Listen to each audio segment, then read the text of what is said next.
এখানে নিয়ে নিয়েছে সিম, পালং শাক, বেগুন, ফুলকপি, আলু আর কুমড়ো। বন্ধুরা, অনেক সময় ঘরে তরকারি থাকতে থাকতে সবজি শুকায় যায়, তখন আমরা কি করব বুঝতে পারি না। আজ আমি এই অল্প শুকনো সবজি দিয়ে একটা অসাধারণ রেসিপি আপনাদের তৈরি করে দেখাবো। আসুন সবজিগুলোকে কেটে নিই। সব সবজিগুলোকে কেটে ধুয়ে পরিষ্কার করে নিয়েছি। এবার রান্নার দিকে চলে যাব। গ্যাসের উপর কড়াইটা চাপিয়ে দিয়েছি। এখন আমি কিছু মশলা ভেজে নেব। দিয়ে দেব জিরে, এখানে আমি দিয়ে দেব পাঁচফোড়ন। মশলাটাকে ভালো করে ভেজে নিতে হবে। মশলাটাকে একটু ভালো করে ভেজে নেব। দেখুন মশলাটা আমার ভাজা হয়ে গেছে, এবার তুলে নেব।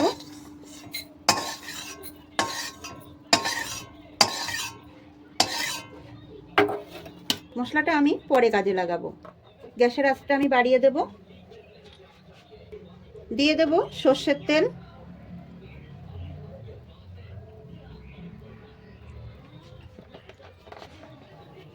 এখন আমি নিয়ে নিয়েছি কয়েকটা বড়ি, বড়িগুলো ভেজে নেব।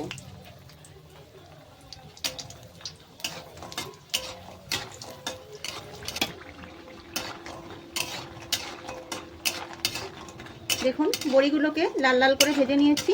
এরকম লাল লাল করে বড়িগুলো ভেজে নিতে হবে। বড়িগুলো কাঁচা থাকলে ভালো লাগবে না খেতে। এর ভেতরে দিয়ে দেব 4টে শুকনো লঙ্কা। এখানে আমি দিয়ে দেব পাঁচফোড়ন ফোড়ন। ভালো করে মশলাটাকে একটু ভেজে নিতে হবে। এর ভেতরে কিছু জিরে ফোড়ন দিয়ে দেব।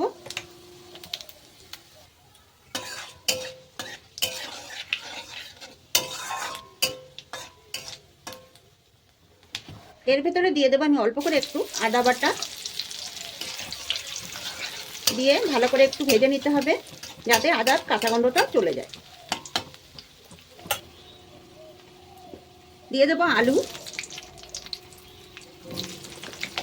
আলু আর ফুলকপিটাকে আগে আমি ভেজে নেব।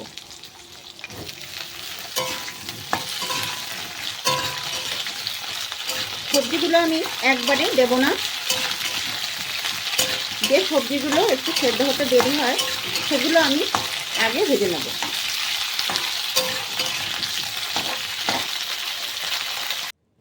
ফুলকপি আর আলুটাকে আমি ভালো করে ভেজে নেব। আর এর মধ্যে আমি দিয়ে দেব কিছু সিম আর কয়েক টুকরো মূলো। এর ভেতরে দিয়ে দেব আমি কয়েকটা কুমড়ো। দিয়ে ভালো করে ভেজে নেব। সব সবজিগুলোকে ভালো করে ভেজে নিতে হবে।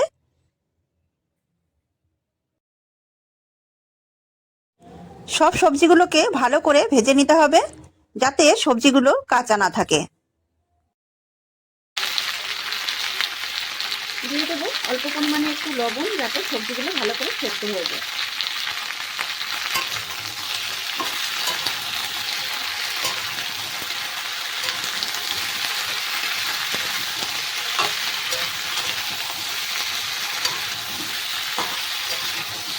একটু ঝাল খান তাহলে বেশি করে দেবেন।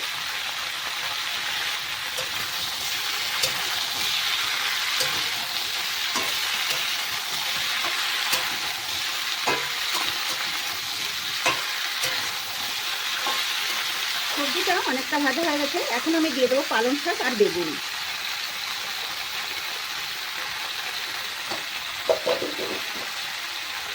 ভালো করে নেড়ে চেড়ে মিশিয়ে নেব।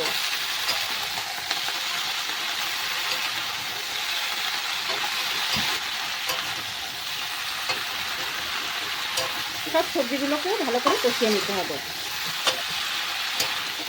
একটুখানি ঢাকা দিয়ে রান্না করে নেব। ঢাকনাটাকে আমি তুলে নেব। সবজিগুলোকে আমি কয়েকবার একটু নাড়িয়ে দিয়েছিলাম। আবার একটু আমি সবজিটাকে কষিয়ে নেব। দেখুন সবজিটা আমার খুব ভালো করে কষানো হয়ে গেছে। এখন আমি দিয়ে দেব জল।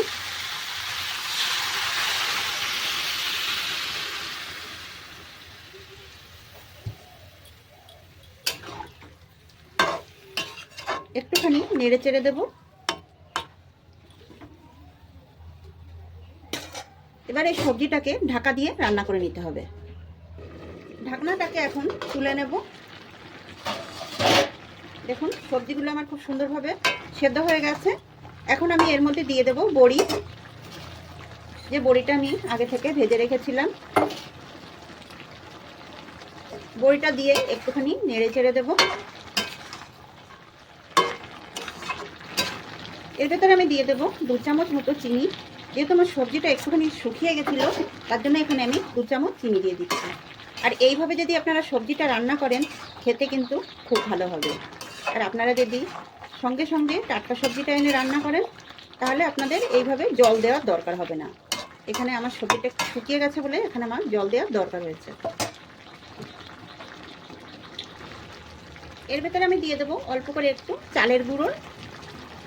আপনারা চাইলে আটাও দিতে পারেন। চালের গুঁড়োটা দিয়ে ভালো করে মিশিয়ে নেব। এইভাবে করলে সবজিটা খেতে ভালো লাগবে।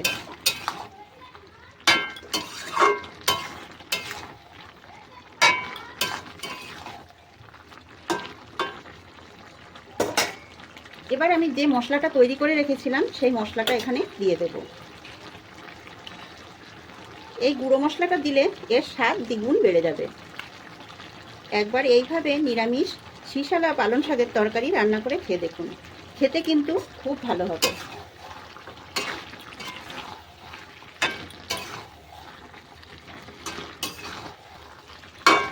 রান্নাটা আমার হয়ে গেছে, এবার আমি নামিয়ে নেব।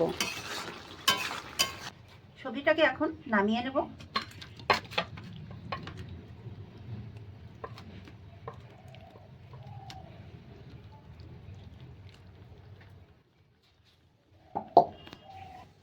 দেখুন বন্ধুরা, কত সুন্দর হয়েছে। আর যে মশলাটা আমি তৈরি করে দিয়েছি, এই মশলাটা দিলে এর গন্ধ সারা ঘরে ছড়িয়ে যাবে, আর খেতে কিন্তু দারুণ হবে। বন্ধুরা, রেসিপিটা যদি ভালো লাগে, লাইক কমেন্ট শেয়ার করবেন, সাবস্ক্রাইব করে পাশে থাকবেন। ভালো থাকবেন, সুস্থ থাকবেন। দেখা হবে পরবর্তী ভিডিওতে নতুন রেসিপি নিয়ে।